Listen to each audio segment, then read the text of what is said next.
Well, I come to the floor to talk about the IRS and tax issues and the tax bill of last year, but following on what Senator Perdue said, I want to first of all compliment him for not only this speech, but several times he's talked about how the president is, or the Senate is stalled time after time on nominees, and bring to my colleagues' attention that at one time there was a lot of concern by the President Obama that his nominees were not being confirmed fast enough. We started hearing that in January 2013. So then, all of a sudden, there was a feeling that we ought to have a bipartisan solution to this issue to speed along President Obama's nominees. At one time, the Democrat leader then was talking about using a nuclear option to accomplish a change in rules. So both Republicans and Democrats thought that wasn't a very good idea. So Republicans and Democrats got together and agreed to reduce post-cloture debate time for the rest of the 113th Congress.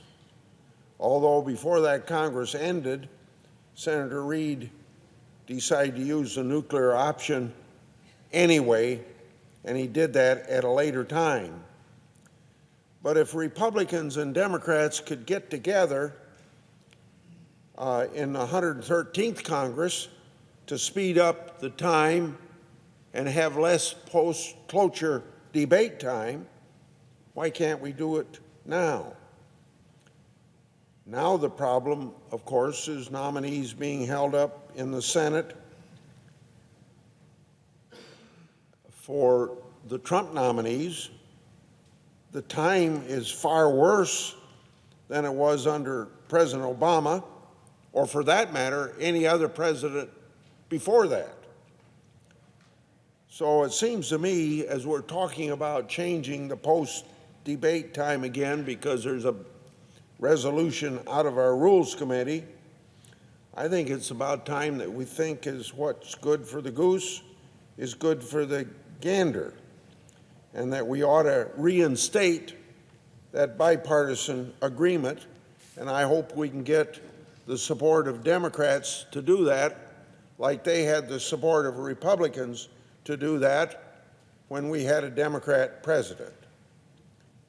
So I thank Senator Perdue what he spoke about on a longer basis than I just did, but I want to back him up fully.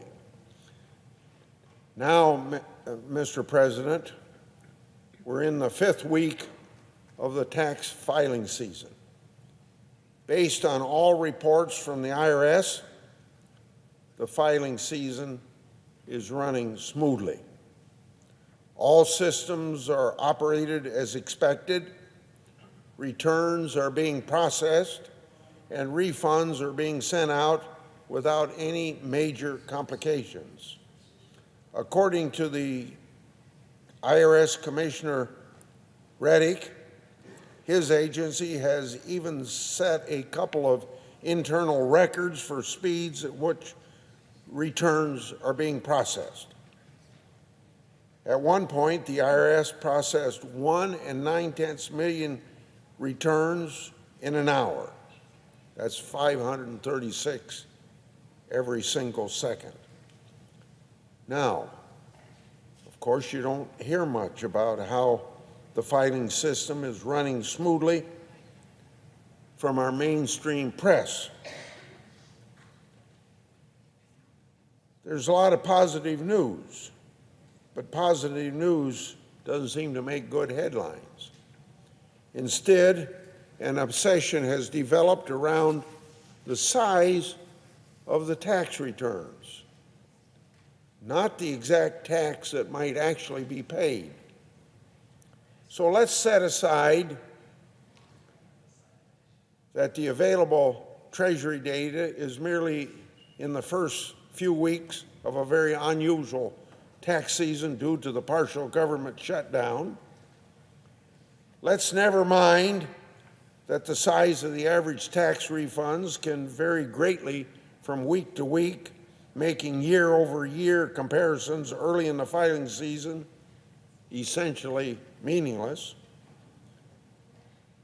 Let's ignore the important fact that less than half as many child tax credits or earned income tax credits have been issued as compared to the last year, based almost entirely on calendar factors. And most importantly, we ought to somehow forget about the fact that the size of one's tax refund tells you absolutely nothing about a taxpayer's overall tax return.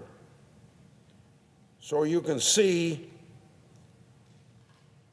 I've been very amazed by how many of my colleagues on the other side of the aisle, who should know better, have sought to equate incomplete information about lower average refunds, telling us all that that means people have not received a decrease in their taxes.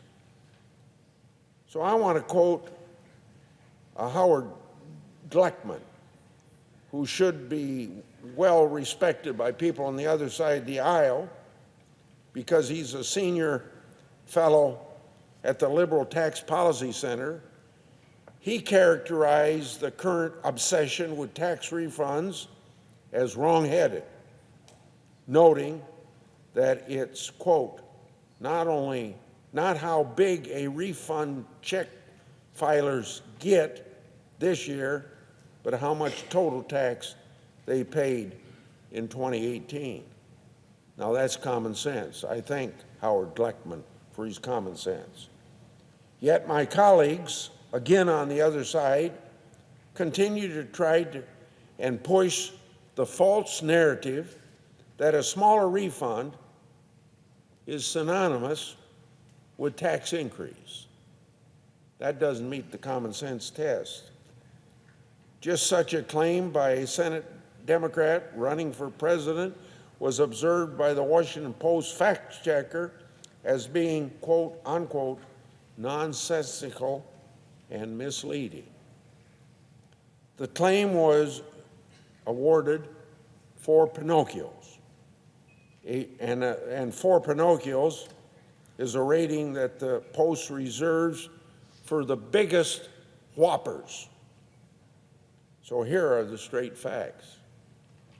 Anyone telling the American public that a smaller refund is the same as a tax increase is being intentionally misleading and doing a disservice to the public. I classify that as a big lie. The size of one's tax refund merely reflects what that taxpayer overpaid the IRS in your paycheck last year. For the vast majority of Americans, the tax cut of last year, meaning December 2017, I should make clear, this bill delivered larger paychecks starting last February. The Liberal Tax Policy Center confirms that 90% of middle-income taxpayers will receive a tax cut. That's right. Taxes went down, not up, for the vast majority of American families. This tax relief stems from the combination of a pro-middle class and pro-family provisions including nearly a doubled standard deduction, an increase in the child tax credit from $1,000 to $2,000, and overall lower tax rates. That's how you give the middle class a tax cut. Some may believe that we would have been better off depriving taxpayers of their tax cuts until the IRS sent them a refund after the end of the year. But this thinking gets things exactly backwards. The excess tax withheld from paychecks throughout the course of a year doesn't belong to the government. It belongs to the taxpayers who earned that money. It's the taxpayers who should be able to decide whether they want to put their weekly or monthly tax savings in a retirement account, pay down a credit card bill, enroll their children in some club sport, music or dance lessons, or maybe even make an extra car payment. So I encourage all taxpayers interested in how tax reform affects their bottom line is to compare this year's tax return with last year's tax return. That's the common sense way of figuring out whether your taxes went up or down as a result of the tax bill of 2017. And when they do that, the vast majority will see less of their hard-earned money being sent to Washington, D.C. And really, that's what ought to matter. And I would encourage those in the media who are actually interested in how tax reform is affecting taxpayers to take into account the positive signs that we see all around. A positive sign when we write about how blue-collar employment has surged. Positive signs about how low-income workers are experiencing the highest wage growth in a decade. Positive signs when we report how new business startups are climbing and how U.S. manufacturers had their best year since 1997. And positive signs as you discuss how the economy grew almost 50% faster in 2018 than President Obama's economists predicted that slow growth would be a new normal. All of these subjects are far more important than what has thus far, in most all respects, been an uneventful filing season. Compare this year's tax bottom line with last year's tax bottom line to decide whether or not you got a tax decrease or a tax increase, not the size of your tax refund. I yield the floor.